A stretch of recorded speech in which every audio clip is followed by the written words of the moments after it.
Cricket মাঠে ধুন্ধুমার ৪ ছক্কা বোলিংয়ের ধরন, উইকেট কিংবা বাউন্ডারি, প্রতিটি বল ধরে অনলাইনে চলে রমরমা জুয়া। খেলার পেজ বা অ্যাপে দেয়া হয় চটকদার বিজ্ঞাপন।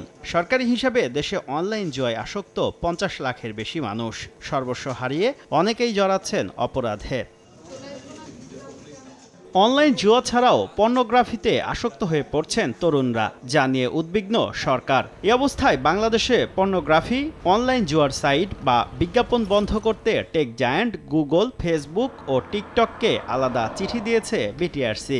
গেল ৩ নভেম্বর পাঠানো চিঠিতে পারিবারিক বিরোধ, আত্মহত্যা সহ আর্থিক ও সামাজিক অবক্ষয়ের পেছনে পর্নোগ্রাফি ও অনলাইন জুয়াকে দায়ী করা হয়।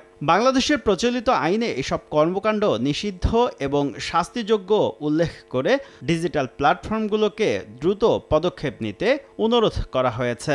বিটিআরসি থেকে প্ল্যাটফর্মগুলোকে মেল দেওয়া হচ্ছে এবং আরও হবে। সো একটা কন্টিনিউয়াস কমিউনিকেশনের মধ্যে আমরা আছি। ডিজিটাল প্ল্যাটফর্ম ছাড়াও মোবাইল অপারেটর, এমএফএস প্রতিষ্ঠানগুলোকে অনলাইন জুয়া বন্ধে কঠোর নজরদারি ও ব্যবস্থা নেয়ার নির্দেশ দেওয়া হয়েছে।